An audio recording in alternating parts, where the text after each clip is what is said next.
After studying this module, you shall be able to know what does the term personality disorder actually mean? What are the different types of personality disorder? What are the signs and symptoms of this disorder? What are the causes behind personality disorder? And about the effects and diagnosis of personality disorder. Personality disorder.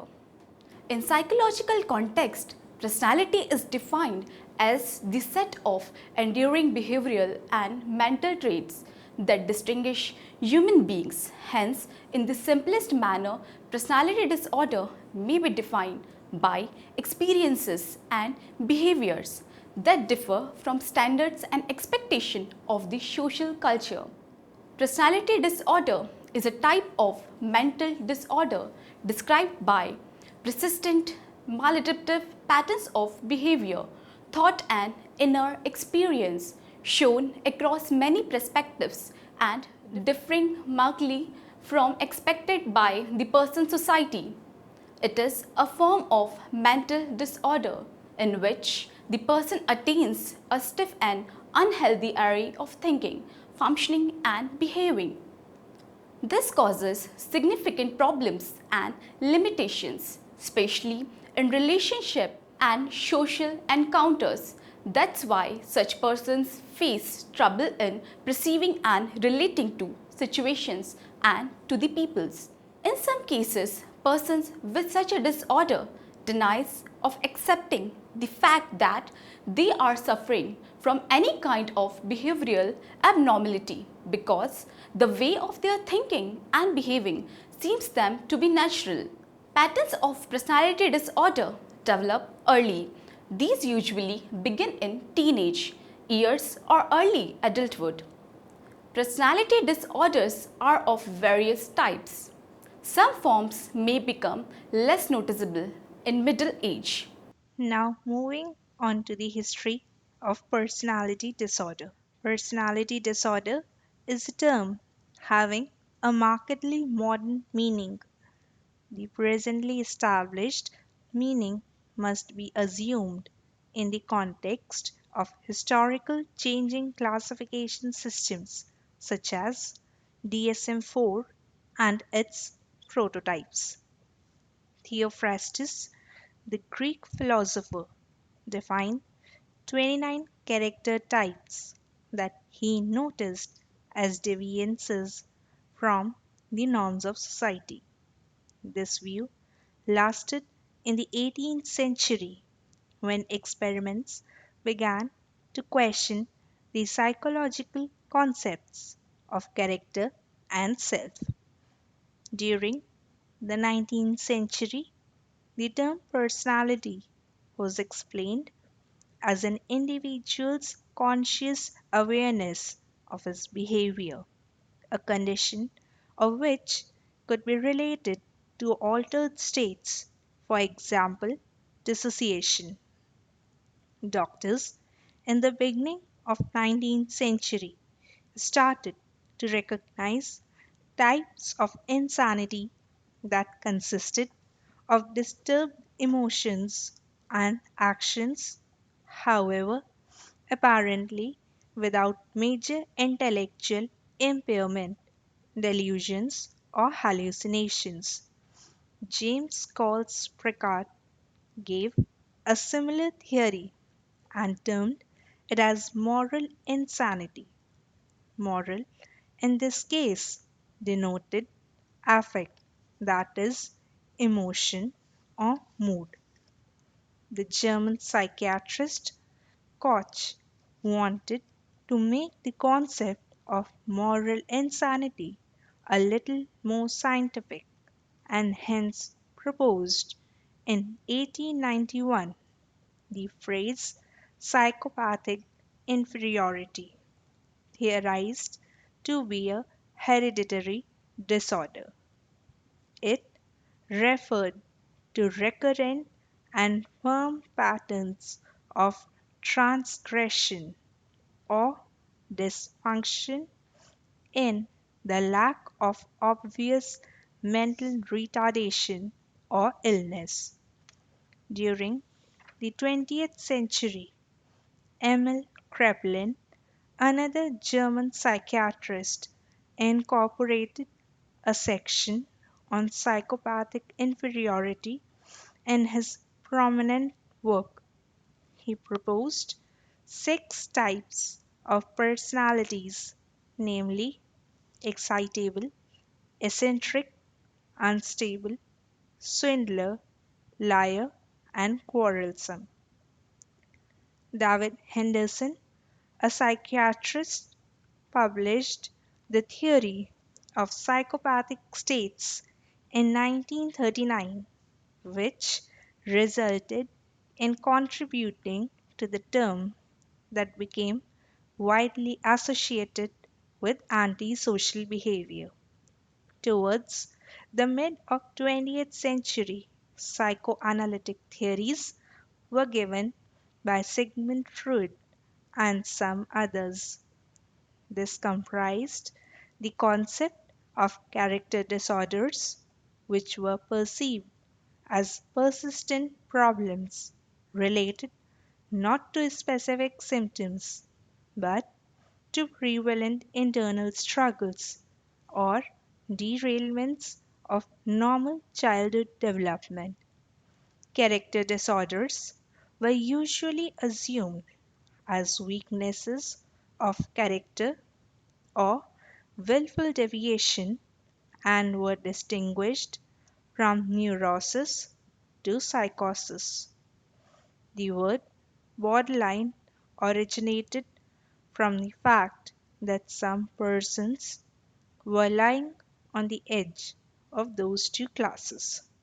American psychiatrists formally acknowledged the ideas of enduring personality disorders in 1950s in the first diagnostic and statistical manual of mental disorders, which relied greatly on psychoanalytic concepts. Sociopathic personality disorders, which used to be the term for psychopathy, was given a new name as antisocial personality disorder. Next, I will be telling you about the classification of personality disorders. The Diagnostic and Statistical Manual of Mental Disorders, at present DSM-5, provides a definition of a general personality disorder, which states that mental disorders are a continuing and fixed pattern of elongated period that leads to major distress or impairment and are not due to use of substances or another medical condition. DSM-5 lists 10 personality disorders assembled into three clusters, which are as follows. Cluster A, or odd disorders. Under Cluster A, first is paranoid personality disorder. People suffering from paranoid personality disorder are described by having credible disbelief and suspiciousness for others, which may last for a long time. Such people mistreat others and are generally defensive. Individuals with paranoid personality disorder are hypervigilant to the motives of others to weaken or do harm and always look for confirmatory proof of secret schemes. Next is schizoid personality disorder. People with schizoid personality disorder are apathetic, that is, they lack interest and feel detached from social relationships. Such people prefer to live in remote, solitary, and distant surroundings. They neither desire nor need human attachments. It affects more males than females. Next, moving on to schizotypal personality disorder. Persons having schizotypal personality disorder are frequently termed as odd or peculiar and generally have little, if any, close relationships. Individuals usually don't understand how relationships form and the effect of their behavior on others. They are self estranged, exhibit odd mannerisms and behaviors, think that they can read opinion of others. Such people are preoccupied with odd daydreams and beliefs and have a very blurred line between reality and fantasy. Next is cluster B, that is consisting of emotional, traumatic, or erratic disorders. Under cluster B, we have antisocial personality disorder. People with antisocial personality disorder depict a long pattern of disrespect for other individuals' rights. They often cross the line and violates those rights. Such people generally act without due consideration and have a tendency of disrespect for societal customs, rules, and standards, and are impulsive, irresponsible, deviant, and unruly. Next is borderline personality disorder. Individuals suffering from borderline personality disorder generally show a believable form of insecurity in personal relationships. They are generally unpredictable, manipulative, and unstable, experience rapidly fluctuating moods, and shifts rapidly between loving and hating. Now, moving on to histrionic personality disorder. Such people display the nature of attention seeking behavior and excessive emotions. They overreact to insignificant events and are generally exhibitionistic to seek attention and favors. Individuals' tendency to overdramatize may impair relationships.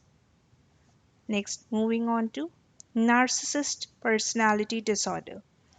It is defined as a type of mental disorder wherein individuals have an exaggerated feeling of their own importance and deeply need appreciation. Individuals having narcissist personality disorder think that they are better than others and have little concern for others' feelings. They remain preoccupied with fantasies of success, beauty, or achievement. Next, moving on to cluster C or anxious or fearful disorders. Under cluster C, we have avoidant personality disorder. People suffering from this disorder are plagued by constant performance anxiety, perceive self as hopeless, low grade, or unappealing. Individuals with this disorder experience a long standing sense of insufficiency and are very thoughtful of what others consider about them. They become quite nervous in social situations owing to fear of denial. Next, moving on to dependent personality disorder. People with dependent personality disorder look constantly for the need for a person to be taken care of and suffers from the fright of being abandoned or parted from important persons in their lifetime. They have a feeling of helplessness, being incompetent, submissive, and immature, and perceive self as weak or flimsy. Next is obsessive compulsive personality disorder. First of all, it might not be misunderstood as obsessive compulsive disorder, which is an anxiety disorder. This disorder is described by firm behavior, perfectionism, conformity to rules, and control. People with obsessive compulsive personality disorder maintain a rule bound lifestyle and remain adhere closely to social conventions. Next, moving on to severity. The symptoms of personality disorder need not to be remain confined to a single cluster and can range from mild form of symptoms to a full-blown symptomatic attack. Dimensional system of classifying personality disorder includes both the theory of personality disorder as a measure of subthreshold scores for personality disorder by means of standard interviews. In addition to simple personality disorder and personality difficulty, it also acquires complex or diffuse personality disorder, where groups of two or more personality disorder are present. And lastly, the severe personality disorder, which involves greatest risk. Next is a table regarding the dimensional system of classifying personality disorder, where the level of severity ranges from 0 to 4 and has various descriptions for various levels of severity and the definition by the categorical system. Now, moving on to the signs and symptoms of personality disorder. Types of personality disorders have been assembled into three clusters centered on similarity between characteristics and symptoms. Many persons with a single personality disorder may also show signs and symptoms of, however, one other personality disorder. First is Cluster A personality disorders. Cluster A consists of schizoid, paranoid, and schizotypal personality disorder. Cluster A is described by odd, peculiar thinking or behavior, but it is not essential to show all the signs and symptoms enumerated for a disorder to be diagnosed. First is paranoid personality disorder, persistent distrust and doubt in others and about their intentions, unjustified suspicion of the loyalty or trustworthiness of others, hesitant in trusting others due to unreasonable fear that anyone can use the information against them, angry or hostile reaction to perceived slights or insults, unjustified continuing distrust that other half or sexual partner is disloyal, perception of innocent remarks on non threatening situations as personal insults or attacks.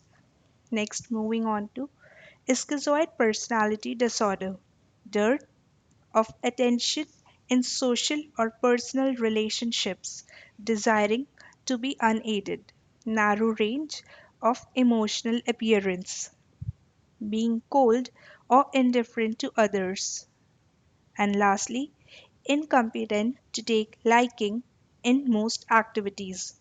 Next is schizotypal personality disorder, flat feelings or unsuitable emotional reactions, indifferent, unsuitable, or doubtful response to others, social concern, and a lack of or uneasiness with close relationships, magical thinking, believing they can inspire persons and occasions with their opinions. Now, we will study about cluster B personality disorders. Cluster B personality disorders consist of antisocial, histrionic, narcissist, and borderline personality disorder. Cluster B is characterized by melodramatic, being too emotional, unpredictable thinking, or impulsive behavior, but it is not compulsory that the individual will exhibit all the signs and symptoms enumerated for a disorder to be detected. Under cluster B, first we have antisocial personality disorder. Under this category, we have disrespect for feelings and needs of others, instantly untruthful, thieving, etc. Constantly careless, frequent problems with the rule, repetitive violation of others' rights, disrespect for the security of self or others, and unwary behavior. Now, moving on to borderline personality disorder, ongoing feelings of emptiness, temperamental, frequently as a reaction to interpersonal tension, suicidal in nature or bullying of self injury, extreme fear of being unaided or abandoned, recurrent, extreme show of annoyance, and lastly, stress related obsession that comes and goes. Now, moving on to histrionic personality disorder, constantly wants attention, extremely emotional and dramatic, easily influenced by others, extremely concerned with bodily appearance, shallow and quickly changes emotions. And lastly is the narcissist personality disorder, dreams about authority, achievement, and attractiveness, failure to identify needs and feelings of others, overconfidence, expects of constant praise and appreciation, exaggerates of accomplishments or talents. Now, moving on to cluster C personality disorders. Cluster C personality disorders consist of dependent, obsessive compulsive, and avoidant personality disorder. Characteristics of cluster C are being anxious, awful thinking, or behavior, but